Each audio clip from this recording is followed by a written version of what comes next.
Welcome back to new blog. আশা করছি তোমরা সবাই ভালো আছো, আমিও খুব ভালো আছি। আর একটা নতুন ব্লগের সাথে তোমাদেরকে জানাই অনেক অনেক ওয়েলকাম। তো আজকে ফাইনালি বিয়ে বাড়ি থেকে বাড়ি যাওয়ার জন্য দেখো আমি রেডি হয়ে গেছি। আর সকালবেলা মানে একদম ভোরবেলা বড়দা পিসিমণি সবাই চলে গেছে। আর এখন আমরা বাড়ি যাবো ছোটদার সাথে। ছোটদা, আমি, বৌদি, প্রণয়, তার সাথে বড় পিসিমণির মেয়ে, এই যে দিদি, তারপর দাদা, সবাই মিলে আমরা একসাথেই বাড়ি যাব।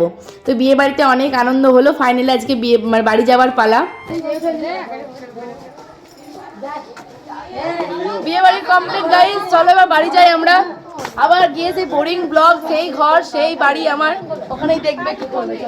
বিয়ে বাড়ি শেষ। হরে কৃষ্ণ। ওই তুল দাদাকে, আমার তুল দাদা ব্যাগ বয় তুল। আটা কই নি যা।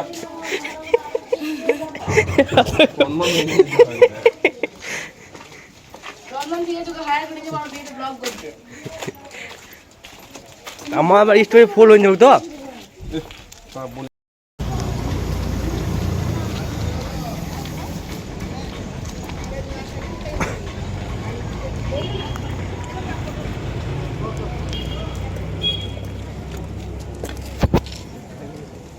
আমাদের ওই চাপাই দেওয়া আছে, বার করতে হবে 5 হাতে। আচ্ছা বার করতে হবে না।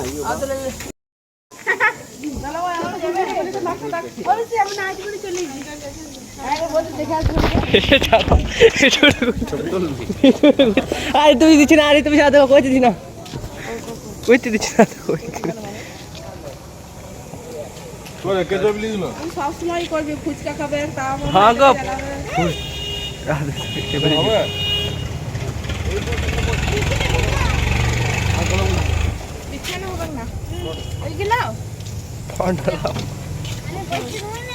আবার এসো। আমি সাইডে থাকবো বাবা, ঝাপরতলা চললাম, ঝাপরতলা। খবরটা একদম করিয়েছো না? এই খবর নিয়ে চলে যাবো। এইটা কিছু তো বেশি দূর নয়, 2 মিনিট। বাবু তো শুয়ে যা। মমতা এসো আবার দুবরাজপুর এসো, গঙ্গা আসিস। বহেন টাটা। সরি, শ্রাবণী যাবি তোমার বিয়ে? শেখর চন্দন যাবি? তুই বলি যাবে একবার। হ্যাঁ যাবে তোমার বিয়েতে যাবো। দুবরাজপুর আসিস। এই আমার বিয়ে যাবে, উড়ো বিয়ে যাবে, আমার আগেও হবে নাকি? বিয়ে লেগে গেছিল বাড়ি তখন। সবারই বিয়ে। বক্রেশ্বর থেকে আমরা বেরিয়ে পড়েছি, দেখতেই পাচ্ছ। আর অনেকটা পথ কিন্তু চলেও এসেছি। আর যাবার সময় দাদাকে বললাম যে একবার নেপু শ্বশুর বাড়িতে দাঁড়ানোর জন্য, মানে আমার ভাইজি শ্বশুর বাড়ির কথা বলছি। কারণ যখন মেহেন্দি দিনকে গিয়েছিলাম তোমাদেরকে দেখিয়েছিলাম যে রাস্তার ধারেই কিন্তু ও শ্বশুর বাড়িটা পড়ে। আর কালকে রাতেও তো এসেছিলাম কনেযাত্রী, একটু আর কি রাস্তা বেশিক্ষণ লাগে না, 5 মিনিট মতো লাগে।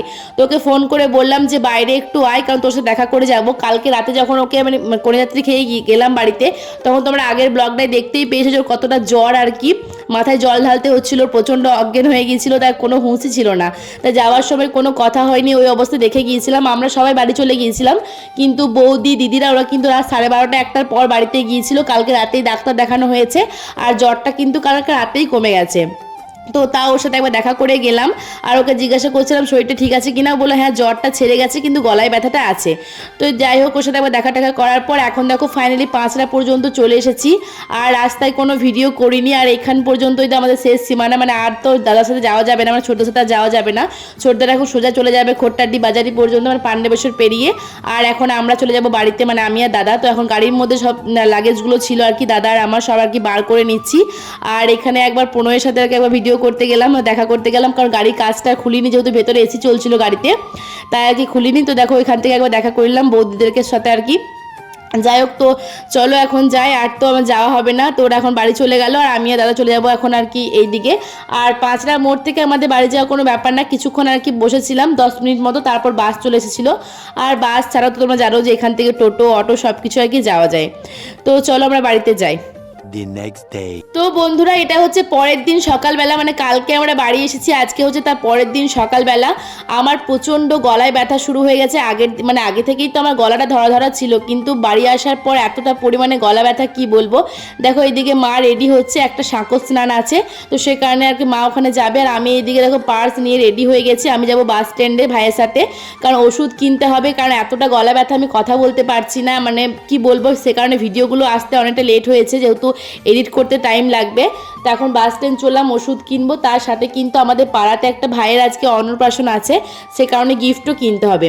তো সবার প্রথমে দেখো এই যে ওষুধের দোকানে চলে এলাম, এখান থেকে ওষুধ নিয়েছিলাম, কারণ ওষুধ ছাড়া আর মানে চলাই যাচ্ছিল না, যা এরকম একটা ব্যাপার। আর ওষুধ কেনার পর এখন চলে এলাম আর কি একটা কাঁসা পিতলের দোকানে, মানে লালটু কাকুর দোকানে, সোনার দোকানে। তো এখান থেকে আর কি অন্নপ্রাশনের গিফটটা কিনবো। তো আসার পর আমাদের পছন্দ করা হয়ে গেছে, এই দেখো এই থালাটা আর কি কিনেছিলাম, তো থালাটা আর কি প্যাকিং করাও চলছে।